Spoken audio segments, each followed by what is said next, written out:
So I was sitting Christmas morning. I know you English people, you think that Christmas is the 25th. It's not. The 25th is just a day off after the real Christmas, which is Christmas Eve. That's where Christmas is. That's when Christ was born, Christmas Eve. You don't believe me? It said the shepherd kept the herd at night. It was in the evening. Yeah. So I was sitting Christmas morning. It was very nice and quiet in the house. And we were coming up towards New Year's. Funny enough, we always do that after Christmas. New Year's is always the next thing coming. And you know about New Year's, people like to make resolutions. Yeah. Have anyone made New Year's resolutions this year? No? No one? No one? Wow. So I was sitting thinking, what's the Lord going to do in the new year? And what do you do when you have those thoughts of questions in your head? You open your computer and you search the internet. Brilliant way to start. So I went to a couple of prophetic sites. Well-known, recognized prophets from all over the world. Asians, British, American, single Canadian. And they all said pretty much the same thing. 2019 is going to be a year of great blessing. It's going to be a year of prosperity. It's going to be a year of the Lord. It's going to be a new day. It's going to be a year of multitude, a year of overflow, a year of abundance, a year of blessings, a year of great growth in the church. And I was sitting there thinking alone.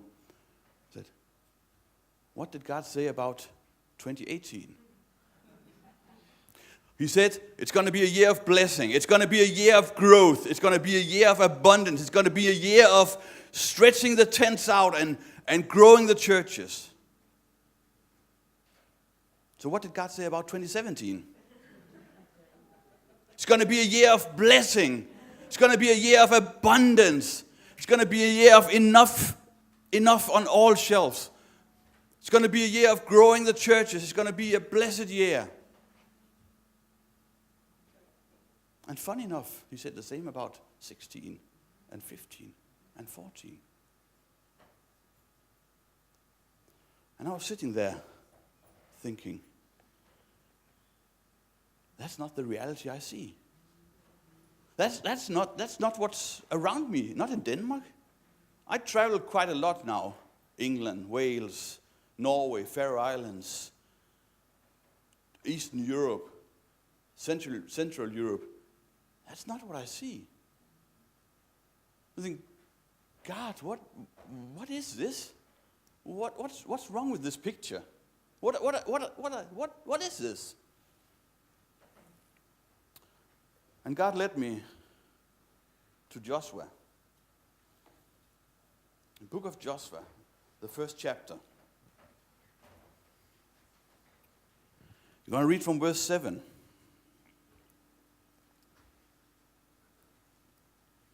Be strong and very courageous.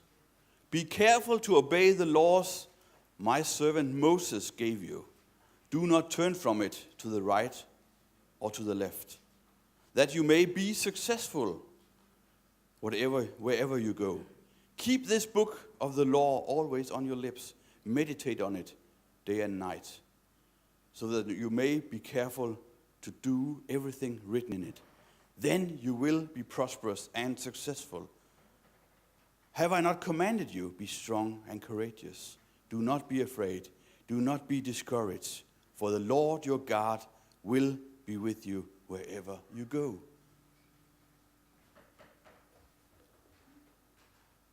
And I was just sitting looking at my Bible, reading this. I said, God, what are you saying about your church?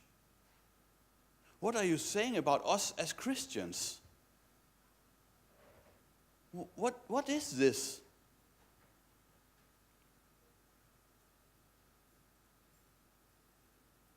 What is this?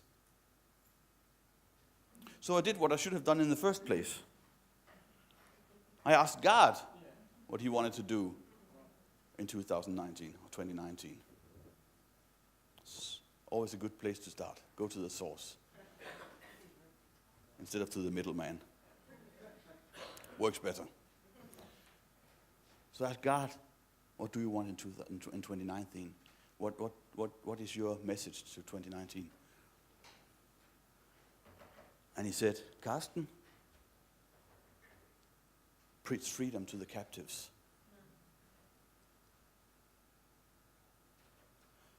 And I'm Danish, so I'm allowed to discuss with the Lord. we will discuss with anyone. So I said, God, I'm not an evangelist. That's not my calling. That's not my ministry gift. I love to speak to the non-Christians. I love to preach to them, but that's not my calling. And God said to me, set the captives in my church free. God, what do you mean? The captives in your church. Your church is saved. Your church is free. And then God starts to speak to me about how the church is full of people who for years and years and years has carried the scars and the sins and the pains from the past without any reason. Because they already once laid it all at the cross. But they still keep the scars. They still keep the pain. They still do not live in that freedom that they actually won the day they bent their knees and said, Christ, forgive me. Cleanse my sin. Make me new, a new man. That freedom they have actually chosen to not live in. See, I was watching this movie a year ago or so about Yellowstone, the national park in the States. And it was about the wolves in Yellowstone. The thing with the wolves in Yellowstone was that in 1922, I think it was, they killed the last wolf there. They just eradicated the wolves in Yellowstone. No more wolves. 2005, 6, as an experiment, they set out 24 wolves, I think it was, in Yellowstone National Park, as an experiment to see what will happen if we reintroduce this species in the wild.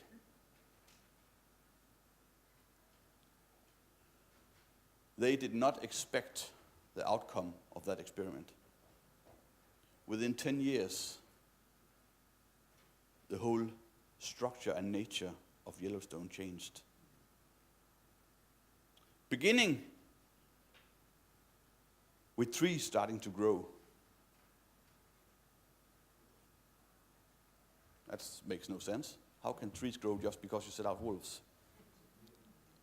See, when you set out wolves, you push back the deers. The deers who will eat anything green. Anything.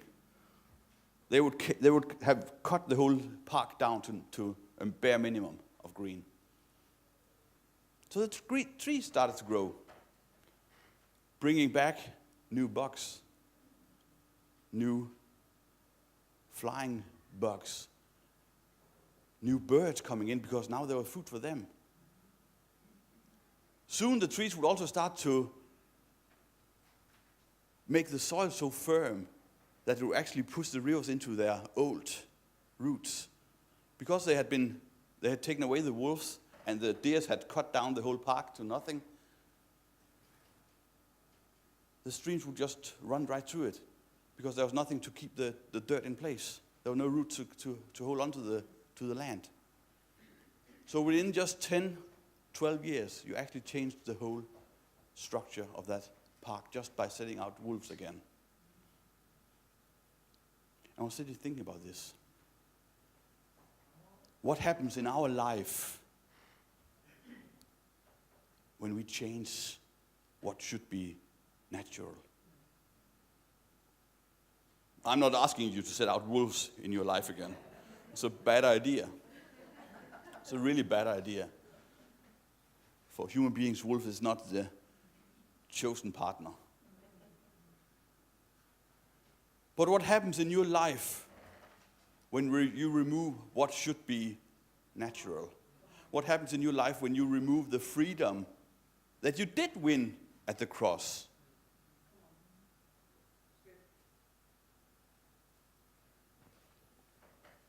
Joshua went out from this meeting with God, and the Lord did what he told him, what he said he would do. He was with Joshua. They went up to Jordan, and God separated the river they could walk over. God brought them up to Jericho, and God said, walk around it. Just walk around it. 7 days. On the seventh day, do it 7 times, just for fun. And when you've done it, then shout out to me. Raise your voices to me. I guess Joshua, when he come to the people and told them this, he would like, how can I say this so it doesn't sound that stupid? So we're going to go up to the city. Great, big, high walls. And we're just going to walk around it. And we're not going to do anything. We're just going to walk around it. 1 time, 2 times, 3 times. And on the 7th day, we're going to do it 7 times. And the people go, hey, that sounds like a good idea. But they did. And the Lord did what he promised to do. So simple. The Lord did what he promised to do. Why? Because they kept his law. They kept the natural environment. They kept how they should be. A little later, they look at another town called Ai. And they send out spies to Ai to see how do we take this city. And the spies come back and say, oh, this is just a little city. That's not much here. Don't bring out the whole people. It's no reason for that. Just send a couple of thousand, 3,000 people. And that's more than sufficient to take this city. And Joshua says, yeah, sure. See, these people had seen what God has done. They'd seen it. He took Jericho like nothing. I would be piece of cake. Piece of cake. So they sent out 3,000 people to Ai. And they lost. They were sent running away from Ai. The people of Ai drove them back and killed 36 of them.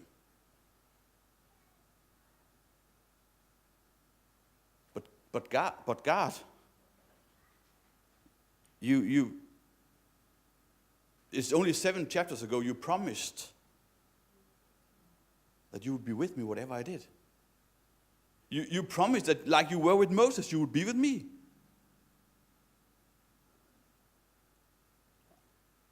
I would imagine Joshua being quite frustrated at this point. Have you already changed your mind, God? What kind of God am I serving? What is this?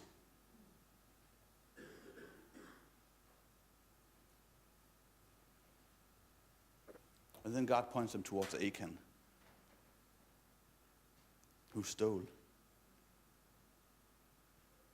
from the loot that they could not touch. Do not touch any of what you conquer in Jericho. Do not touch any of it.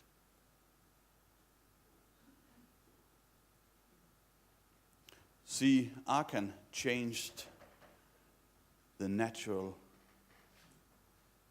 circumstances in Israel's life.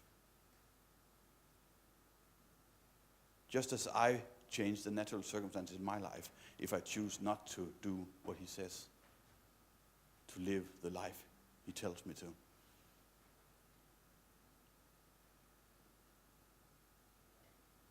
It cost the nation of Israel a defeat at Ai. And it cost Achan and his family their lives. They were killed, and all the loot they took was destroyed.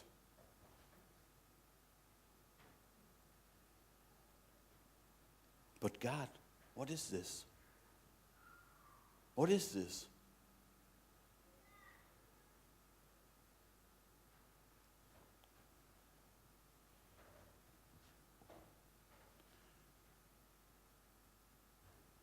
When Christ died on the cross,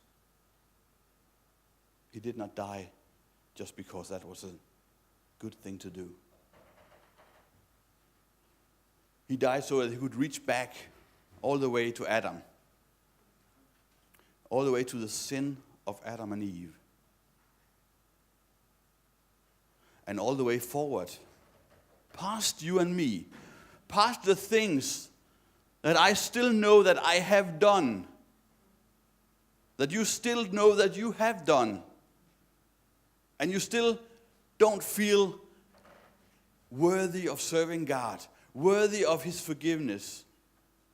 But he reached past that, and all the way forward to the last man to be alive on this earth when Jesus comes back in the clouds.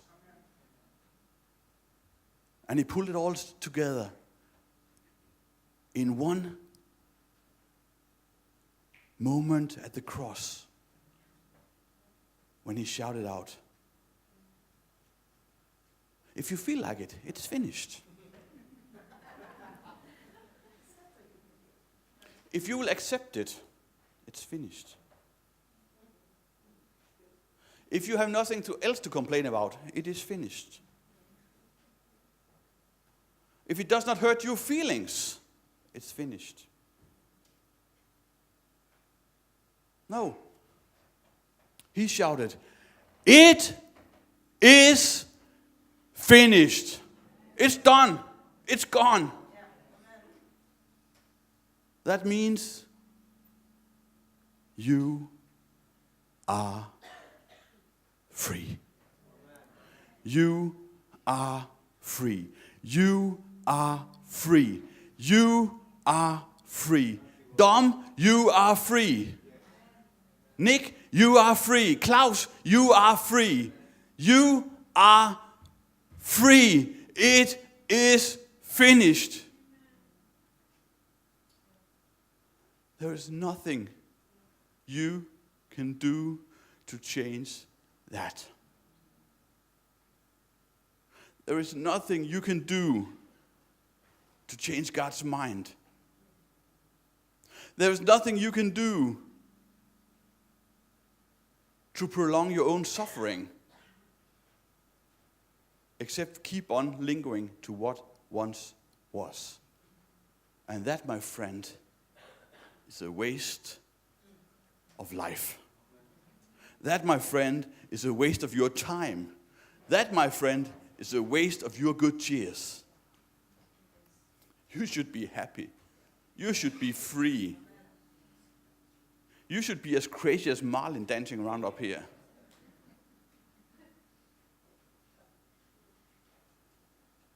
She's Swedish, she can't help it.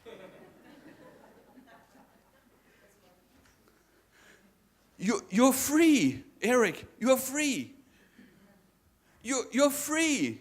Do you understand? You are forgiven. It is finished. It is done. Enough is enough.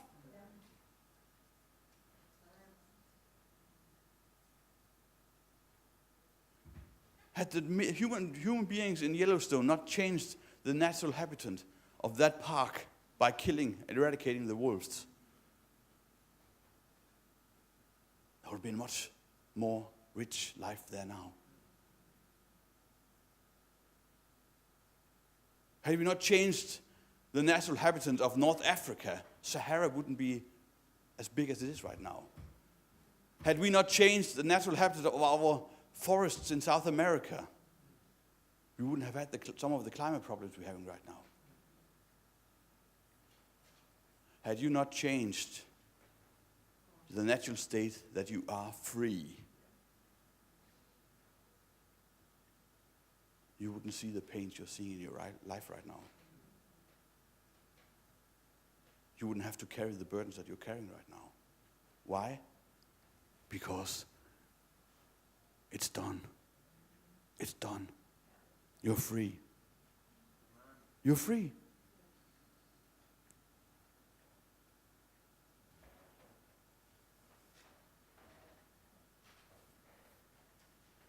It's a little bit like the hitchhiker who's walking down the Highway 66 in the States with his big backpack, heavy backpack. And this pickup truck, Ford F-150, comes by with 3 people in it. No more room. Hey, you can sit back there. And he jumps on the back, but he does not take his backpack off. And it will just keep on pressing him down through the whole ride. Every little bump on the road will just press his body down. He's on the ride anyway. He's on his way to heaven anyway. But he just keeps his burden on his shoulders.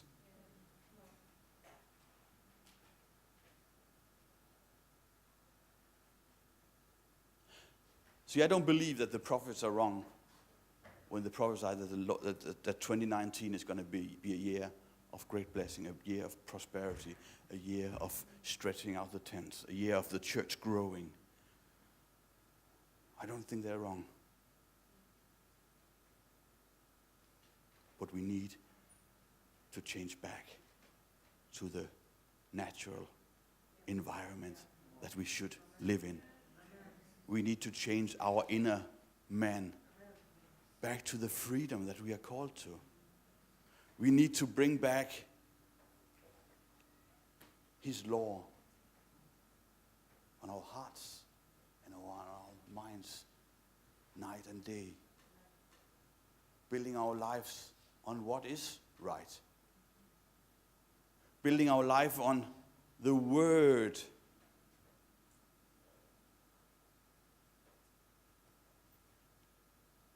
Standing on the Word, standing on what did He promise me?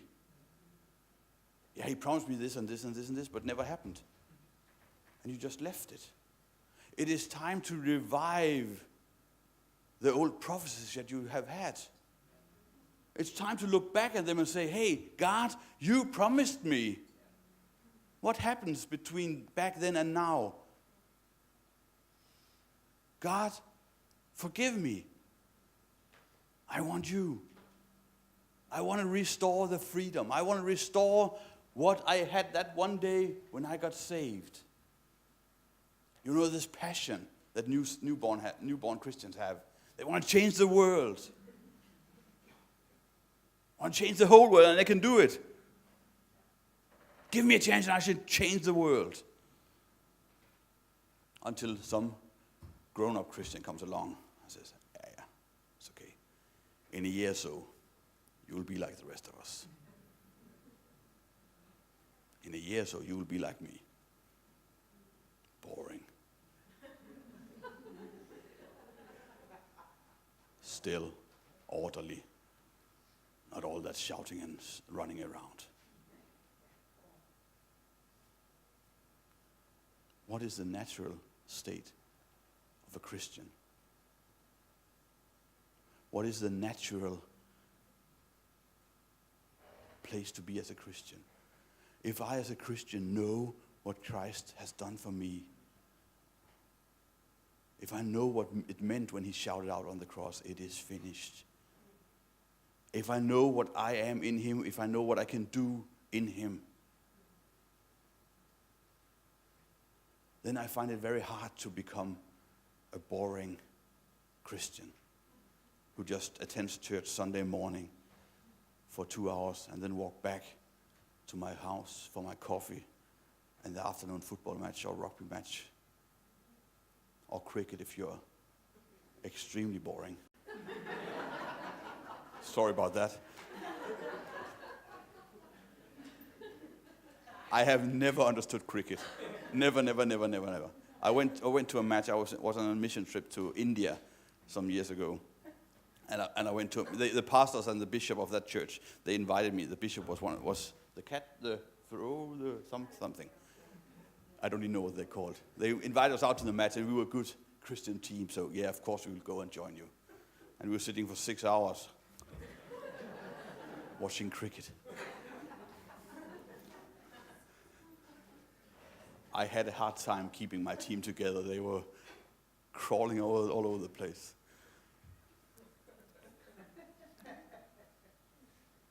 Christianity is not like cricket.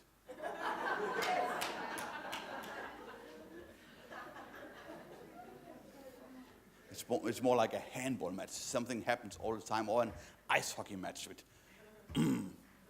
kapow.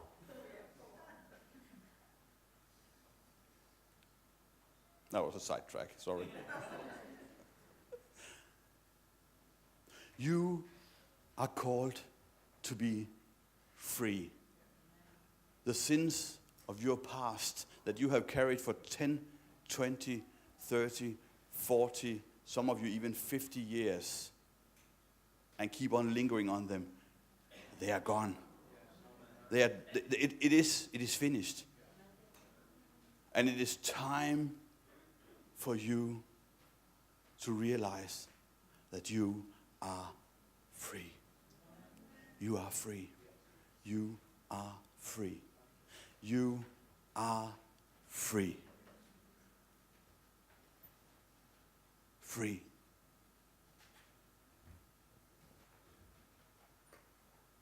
I have 1 minute left. I'll just say free one more time. You are free. And I will ask Nick, Mark. Yes, those 4 letters. To repeat that for you every single Sunday this year. You are free. You are free. You are free. You are free. It is finished. Stop lingering at the past. Stop hanging there. It is not worth it. 2019 is going to be a year of a new beginning for you. 2019 is going to be a year of blessing in your life. 2019 is going to be the year of freedom in your life. And your neighbors, your co-workers, the people you play bingo with, the people down in the shops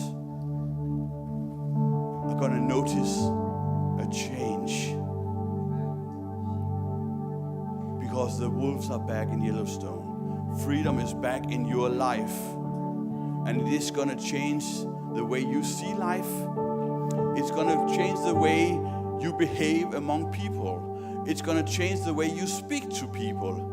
It's going to change the way you act around people. It's going to change the way you act in church. It's going to change the way you invite people into church. Because when you see your freedom, there's nothing better than bringing that freedom to other people around you. And you know what? When you do that, we are expanding the church. This room is getting too small. This room is getting too small. This church is getting too small. Because when freedom reigns, when freedom is what we live in, then we actually have something to bring to the world outside, to Biddulph, to Stoke-on-Trent, to the surrounding small villages, towns, and maybe even all the way to Manchester.